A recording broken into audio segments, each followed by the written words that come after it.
Hey guys, welcome back into the record room. And before we kick off this week's episode, I just want to say a huge thanks to all of our new subscribers and to everybody that's watched our current batch of recent content. After taking such a long break, I wasn't sure anybody was going to come back and watch the clips. So thank you for that, much appreciated. So let's get into this week's episode. And we are currently listening to Modified Magic. This is a new release on Library of the Occult, and if you're a long-time subscriber or a viewer of this channel in any shape, form or capacity, you'll know that I'm a big fan, big supporter of Library of the Occult records. So I love getting these new records in the mail, and I thought, why not throw one on? You know, it's a great album. I really enjoy this, so it's nice to have it on in the background.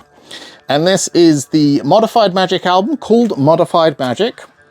First edition, limited pressing of 600 copies on crystal ball vinyl, which is a nice purple. You can't see it because it's actually spinning right now.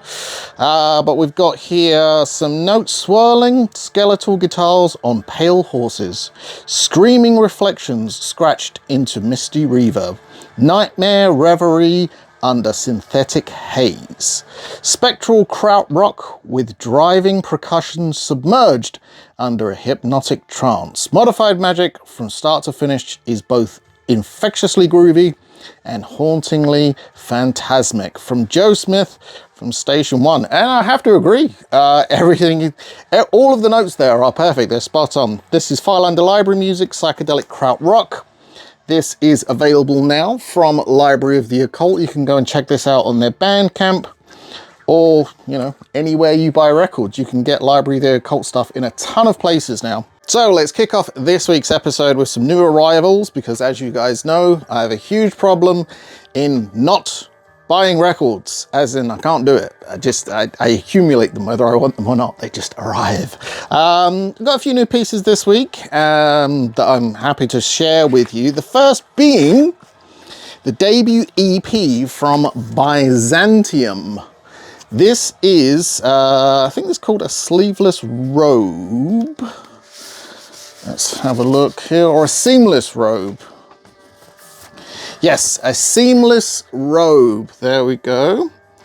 And this is billed as the uncreated light variant, which is limited to 100 copies.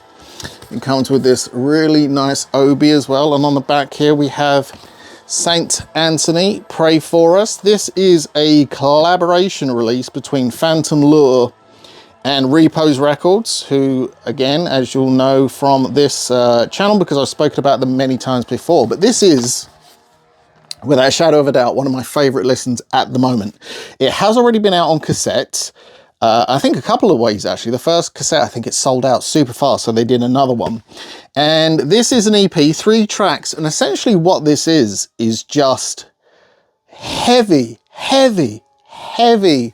melodic metal. Kind of borders black metal and, you know, in death metal in places, but it's just, if you like heavy music, you will love this record.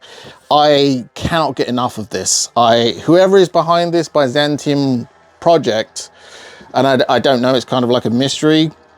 Oof. It does come with this really nice insert as well, which has the lyrics on one side and this nice image on the other. They play heavily with the Greek Orthodox religion in their artwork. And as I mentioned before, this is the uncreated light variant. There are 2 different variants, and I'm not sure if it'll come through exactly on camera, but it's like a red, almost like a red, orange, green blob. It looks absolutely beautiful in person. And what's better, it sounds great as well. This is just straight from the get-go. This is unbelievable. Unbelievable. If you're into heavy music, which I like to think that the viewers of this channel are kind of like soundtrack heavy music fans. If you haven't checked it out, I recommend it straight away. So that was the uncreated light version. And there is also this version here, which is on gold vinyl. And it's a beautiful, beautiful gold as well. Check that one out there. And then this one doesn't come with an obi, but this one comes with a sticker that says avant-garde black metal inspired by the saints of the Holy Catholic and Apostolic Orthodox Church. Apostolic? This is a truly, truly fantastic listen that I would recommend everybody check out. Even if you're not like a fan of super heavy music, but you like melody, you like crunchy guitars, Byzantium is where it's at, my friend. We're going to keep things going with the Modified Magic because, quite frankly, I am enjoying listening to this record. Next up is one of the only records I picked up on Record Store Day this year. And I know for a lot of people and a lot of record stores that I was seeing online, they were saying, you know, this is the best year they've had in years. Lots and lots of great titles, etc, etc. To be perfectly honest, this was the leanest Record Store Day I have had probably since I started buying records on Record Store Day.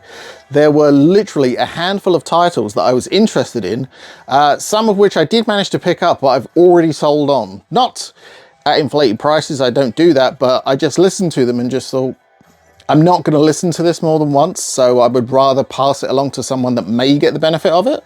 But one of the records I did pick up, and one that I have been enjoying, even though I have a majority of this stuff on other albums, that's the score for Virus by Goblin. It was marketed as a Goblin release, but it's not strictly a Goblin release. It's Goblin, Louis Baklavov and Gianni Del Orso. And essentially what this is it's some new music, I believe, and a bunch of stuff you've heard before on other things. Primarily the Goblin stuff is from Dawn of the Dead.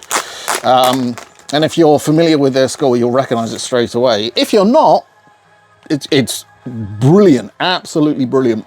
The hype sticker on this, first time on vinyl, full remastered soundtrack of the 1980 cult zombie horror movie Virus, including tracks by Goblin, Louis Baklavov and Gianni Del Orso, contains a 30 by 30 insert with extensive liner notes and original posters and lobby card reproductions. And you do actually get that inside. So there you go. This is the one side of the insert, and I really enjoy it when they do this. You can read a little bit about the film, and you can also see some really nice images. And the insert itself, it's Italian on one side and English on the other. So yeah, depending on where you are, if you are, well, basically in Italy or an English-speaking country, or you speak Italian, you can enjoy this. But the pictures on both sides are different. I know this film as Zombie Creeping Flesh. That's how I first saw this. It is what it is. It's not the greatest film in the world, but it's certainly watchable, and you can get a kick out of it as well. And the record itself comes on this really nice, it's like a solid orange, which is pretty cool, and it sounds really good as well. That's one of the cool things about when they do these vinyl releases that cobble music from other scores and soundtracks. You get to hear them in a different context. So sometimes I might not be in the mood to listen to all of Dawn of the Dead by Goblin, but you know, I can throw this on and hear a couple of my favorite tracks, but also hear some other stuff, which is pretty cool. So all in all, I'd say the Virus soundtrack is definitely worth picking up if you can find it. Don't remember the price, it was about £30 maybe, which for a Record Store Day single LP, not massive, not, you know, outside the realm of what prices usually are for Record Store Day releases. If you're a soundtrack fan, if you're a horror fan, I would highly recommend grabbing a copy of Virus. And my last recent pickup, well, this is an album that I already own. I want to say I own this 4 or 5 different times, and I know I've said many times in the past, I even posted about it on my social media a little while ago, to stop buying albums I already own. It's one thing to say it, it's a really hard thing to do in practice, especially when record companies keep doing things that are just cool. And that's what they did with this next release. And this is the 50th anniversary edition of Pink Floyd's Dark Side of the Moon. Now, I know this album, it's been around for 50 years, longer than TG has. TG hasn't been around for 50 years. And it took me a long time of record collecting, record listening to actually vibe with this album. You know, I wasn't a Pink Floyd fan until I was probably in my early 30s when I first sat down and really listened to this album, and then kind of, oh, I get it now, I get it. And since then it's become one of my favorite albums, as I'm sure it is for many people. And over the years I've tracked down original copies or original pressings and some reissues, the live version, all sorts of different things. But what they did with this one is pretty cool. And if you haven't seen it before, because there are multiple unboxings of this online, essentially what this is they've taken the album Dark Side of the Moon, which is a single disc LP, they've split it in two, and then they have UV printed images on the B side of the album. So not a picture disc, this is actually pressed on vinyl. So it's two single-sided LPs, but they're single-sided LPs that have a printing on the flip. So obviously you'll be able to see through this because it's a clear disc, but that's side A. That's the side A of Dark Side of the Moon. And then you have this on the back, which may seem silly, like a silly gimmick, but it sounds really good. And I'll be honest, when I played this, it just looked really cool. You know, I know there is I think it's a project did a Pink Floyd turntable for Dark Side of the Moon, which, you know, it looked cool, but I don't need another turntable, especially when I'm not going to use, because my turntable is better. It's a better turntable. It looked cool, but, you know, I'm not sure how many people out there are going to go and grab one of those. So this is kind of like the next best thing. This is the second disc. So essentially what you have here is side B, and this is the flip. So you have the pyramid on side A, and then you have the heartbeat on side B. I just had to flip the record there because I wasn't done, and I'm really enjoying listening to this.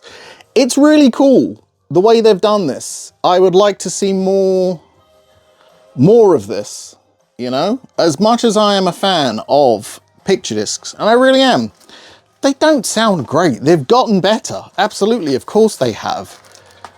But they don't sound like vinyl, and that's a big drawback, especially for someone that, you know, wants to listen to the music, and the only way they can do so is on a picture disc.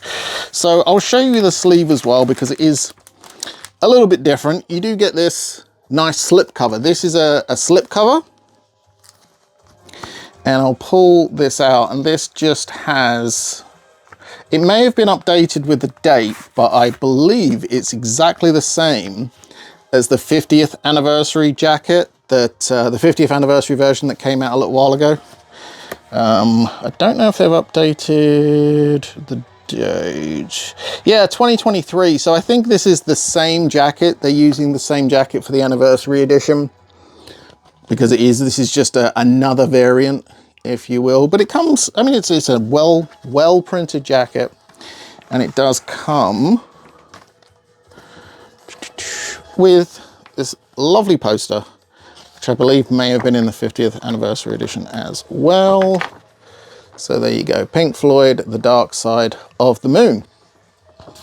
Which, you know, it sounds silly to say this, but, you know, I didn't listen until I was in my 30s. But if you've never heard this album, seriously, just throw it on, you know, Spotify, Apple Music, YouTube, wherever, how you listen to music. Just give it a listen, sit down, enjoy it. Really let it get into you, and you know, you may be surprised. You may not be, but you may be surprised. And this one here, it being kind of a, I don't want to say gimmick, because it's not, but it is a record you can play. This one was slightly more expensive. I think this was around £50. May have actually even been more. I can't remember, even though it was only like a couple of weeks ago it came out. But yeah, I've listened to it. I've listened to it more than once, actually. I listen to Dark Side of the Moon probably once or twice a week.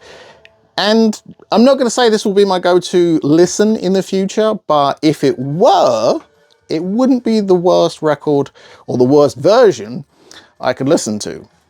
So there you have it, folks, some new arrivals into the record room. And on next week's episode, I think we'll go back to the What's It Worth series of videos and talk about some of the other things in the record room that seem to command a high price, which is, it's baffling to me. But thank you to those of you that have checked out the first part, my top 10 soundtracks according to Discogs. Not top 10 as in the best soundtracks, but top 10 in regards to expense. I was quite shocked compiling that list, and yeah, I'm still shocked now that some of them command the price they do.